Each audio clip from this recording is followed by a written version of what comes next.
Salams from the People's Dispatch Studios in New Delhi. You're watching Daily Debrief. I'm Siddhantani, and on the show today, we're talking about an agreement between Ukraine and Russia on the export of food grains. We're also talking about the falling euro and the I2U2 summit. First up, after months of global grain shortages, Russia and Ukraine have come to an agreement to establish a joint coordination center on grain exports in the Turkish city of Istanbul. This is according to Turkish Defense Minister Hulusi Akar, who is hosting meetings between all these sides. The agreement was reached by Russia, Ukraine, Turkey, as well as the United Nations in talks held in Istanbul on the 13th of July. The agreement will hopefully be formally signed next week when the parties meet again. The agreement includes joint control for checking grains in ports and Turkey ensuring the safety of Black Sea export routes for Ukrainian grain. Russia and Ukraine together produce about 30% of the world's wheat, and several large nations, including Pakistan, Indonesia, Malaysia, Egypt, and Bangladesh, import more than a quarter of their wheat requirements from Ukraine. Over 20 million tons of Ukrainian grain is reportedly sitting in silos at the Black Sea port of Odessa. Newsclick Editor-in-Chief Prabir Purkayastha joins us now for more on this important development. Good to have you on the show as always. Prabir, first up, in the context of global food insecurity, how welcome will this deal be when it finally, assuming it finally does get signed? Well, let's hope for the best, because I think getting Ukraine, Russia on one page was always a difficult exercise, and both sides have agreed that they would let at least the grain export from Ukraine take place.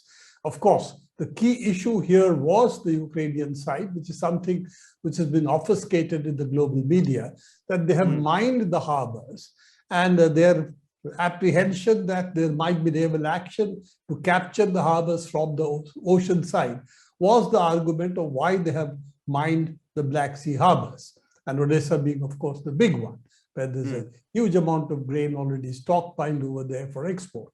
So the issue really is how to agree that the mines would be, at least a passage would be open to the mines. There will be protection provided so that no ships are attacked. There will be inspection for the ships coming in, that they're not bearing weapons, arms, and so on, which of course Russia would then have objections to, and they're carrying out grains. And Turkey, in that sense, is the party which should be acceptable to both sides in carrying out these kind of activities, inspecting the ships before they come in, inspecting what's going out. And Turkey has also said it will help use its minesweepers to clear a passage, open a passage from the mines. In fact, it's not that the minefield is going to be completely removed. It would stay, but a passage would be open. The Turkish government has said that they will do that. And also there are what are called floating mines, which are a risk to ships, because some mines do break free and then of course travel and they can hit a ship.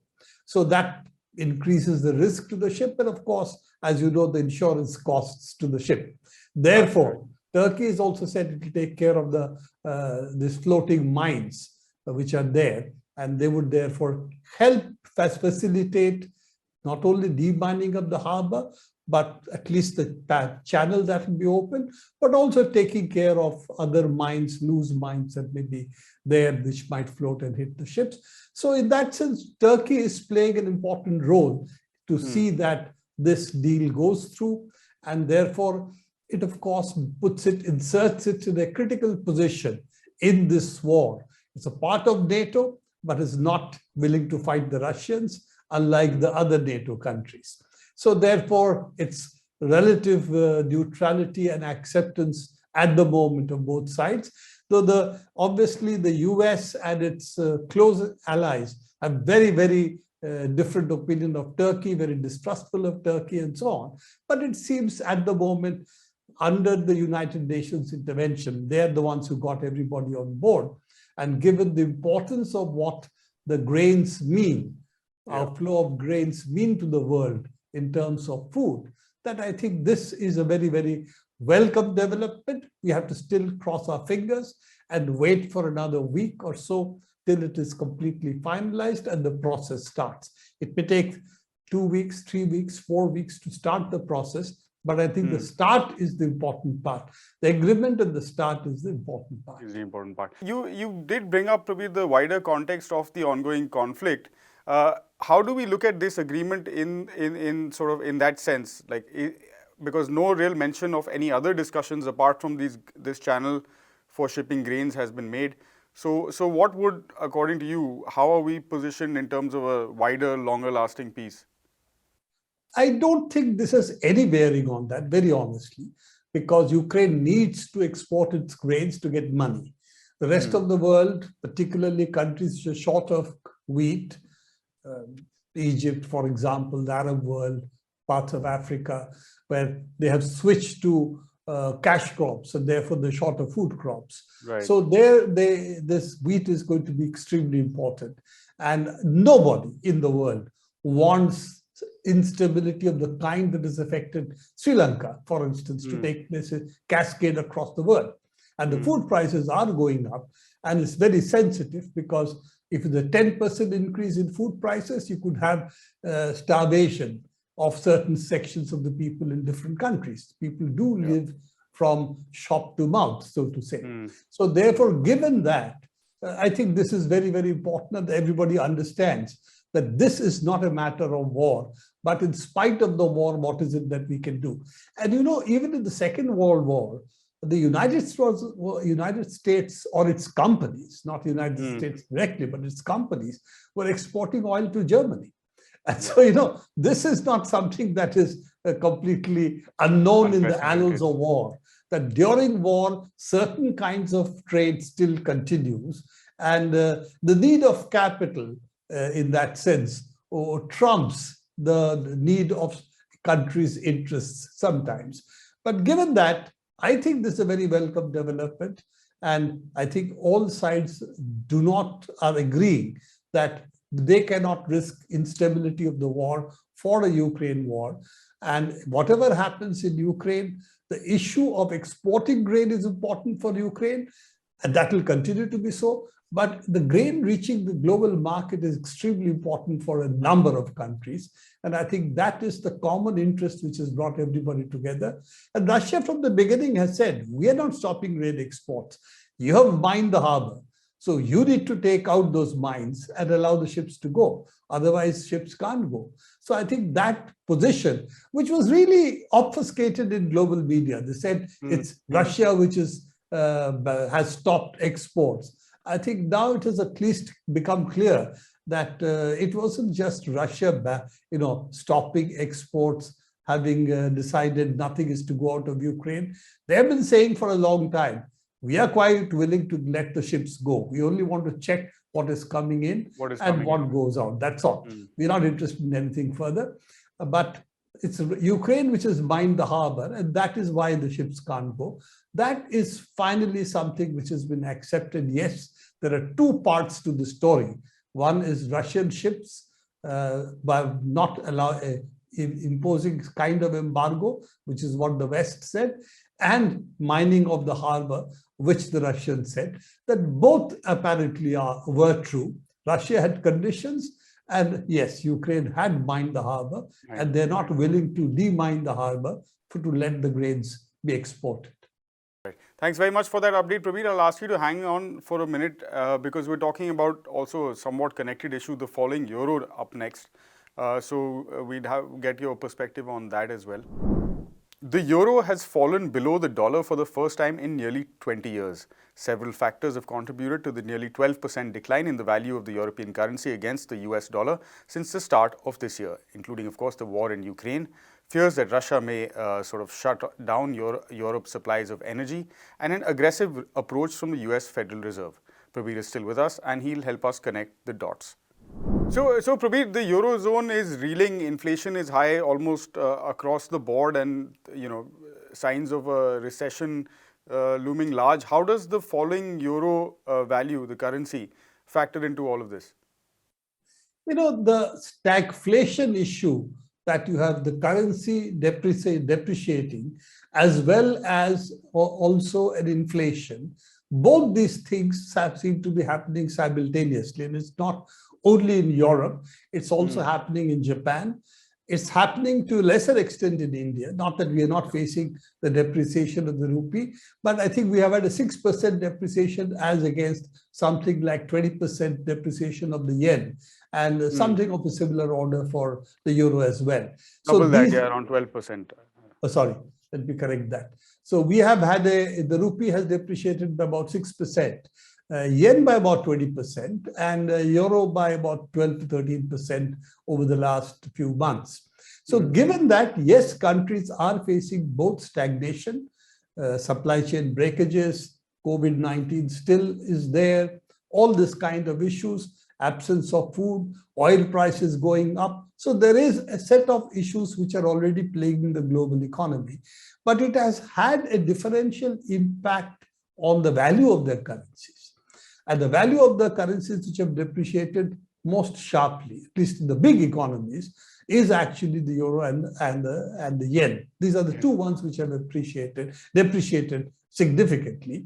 And in the global market, there is this argument that Japan, in fact, plays an even bigger role than the euro because they've had very low interest rates. So people float, they bring the money to Japanese market, take yen, and then buy securities, make other investments in the US, in other markets. And it's a kind of, therefore, very low interest loan that they take in some sense from the Japanese market. And if the Japanese value sinks, then their investments are, this whole thing would be at risk because yen could then be in a real crisis. That how do they really pay back all the investments they're making? So I think yen is in bigger trouble.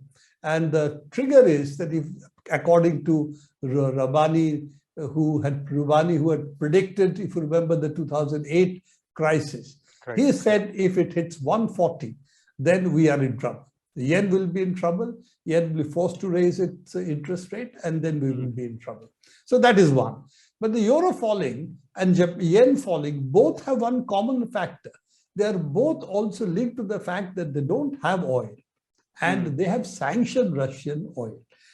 If you sanction a country whose oil you require, whose energy supplies you require, Europe, of course, not only oil, but also gas. And of course, they haven't sanctioned gas, but they have made life for Russia much more difficult by sanctioning various bank entities, seizing their dollars, seizing their foreign exchange, seizing their euros. So given all of that, it's not surprising that their currencies are falling because there is a price increase, sharp price increase of not only petroleum products, basically diesel and gasoline, petrol, but also of cooking gas, also of electricity.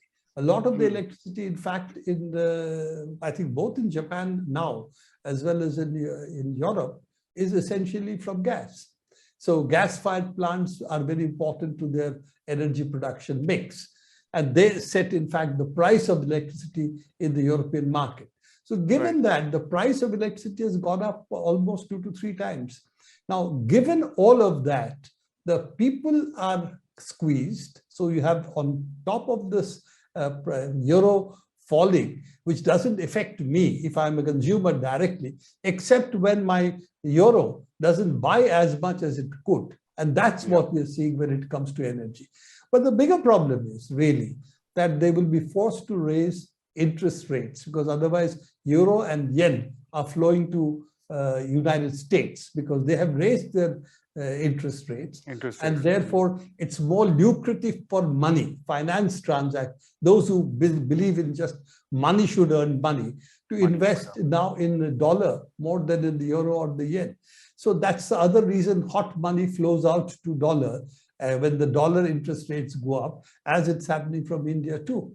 So you have a structural problem of energy imports, and top of that, you have an interest rate differential, which is driving right now money towards the dollar rather than keeping money in euros or in yen or even in rupees, as you see from India. So these are the combination of factors. One is the basic economic crisis with the Ukraine war, the sanction it has imposed on its own energy supplies, basically on Russia. And then, of course, the interest rates now in the United States, the Fed having raised the interest rates, and at the moment, the European Union, the Euro Bank, whatever the central bank there is, and Japanese central bank, they have not raised their interest rates. The differential interest rates is also an immediate cause, but it is not the underlying cause of what's happening. Right. And Prabir, in the last few weeks, we've also seen less and less confidence among the people of Europe with their respective governments. Italy, the United Kingdom, before that, of course, that's not a Euro country. But how will all of this sort of play out in a on the political stage? Well, we have been saying for quite some time, this is a self-inflicted wound that the Europe has done with respect to the Ukraine war. They have got onto the war wagon very quickly. They have imposed sanctions in the belief that this will be a kind of nuclear sanction which will bring down Russia, and therefore Russia will surrender, beg for forgiveness, and all of this will go back to normal, except that Russia would be weakened much more. That hasn't happened. And when you try to call someone's bluff with your own bluff, if you don't hold the cards, then you have a problem. And that's what really has happened. Instead of Russia bluffing, they held the cards. They have energy supplies. They supply energy, they supply food, they supply minerals. So there is a number of cards Russia holds. Germany only says, well, I will not export you cars. And I think Russian consumers can wait 2 years for the new cars.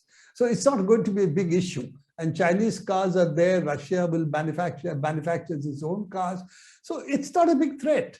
So at the end of it, this is proved to be an empty threat, as you can see.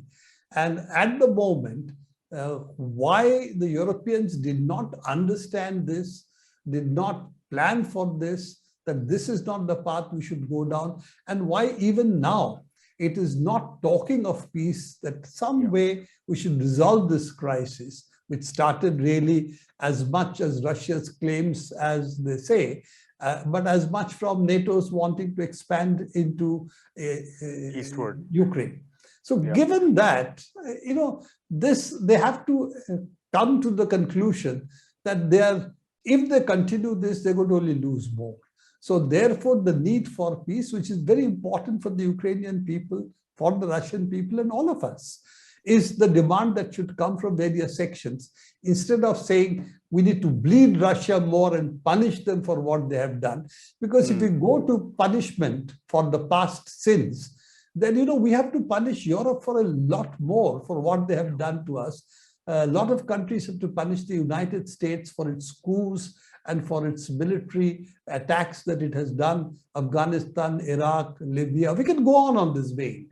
So we have to therefore quote Gandhi on this, eye for an eye leaves the whole world blind. And that is what finally we have to argue, that irrespective of what your differences and grievances are, can we sit down and see how to resolve it at the moment? Thank you so much, Prabir, for those updates. And finally, a virtual summit-level meeting of the grouping being called I2U2 was held this week, just 9 months after this West Asia version of the US's Quad grouping was launched by the foreign ministers of India, Israel, the UAE and the United States. Prime Ministers Narendra Modi and Yair Lapid, along with President Joe Biden and Sheikh Mohammed bin Zayed, represented their respective countries. Prashant is on the show now for an update on the meeting and, of course, the last of Biden's trip to West Asia. Prashant, what is the role essentially of this grouping and what are they looking to play in West Asia, and also anything new from Biden's trip? Right, Siddharth, it's a bit confusing actually, because what is the point of this West Asian Quad? Nobody has really realized. This is happening during a wide variety of conflicting processes that are going on. Like you said, Biden today is meeting the leaders of various West Asian countries, the GCC plus as it is called. He's told them that the US is not going to, the US will remain invested. It will not allow Russia, and China has explicitly said that, to come, for instance.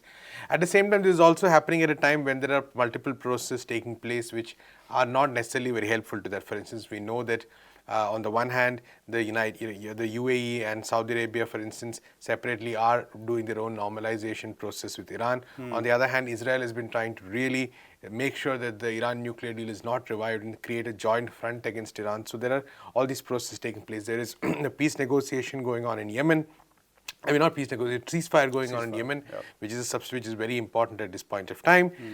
And the multiple. So, for instance, Iraq's Prime Minister Mustafa Al-Kadhimi is right now also there in Saudi Arabia, where he's in that meeting. Iraq itself is in a very interesting position right now as far as its government is concerned. All kinds of stakes. Iranians have stakes, Saudis have stakes, etc.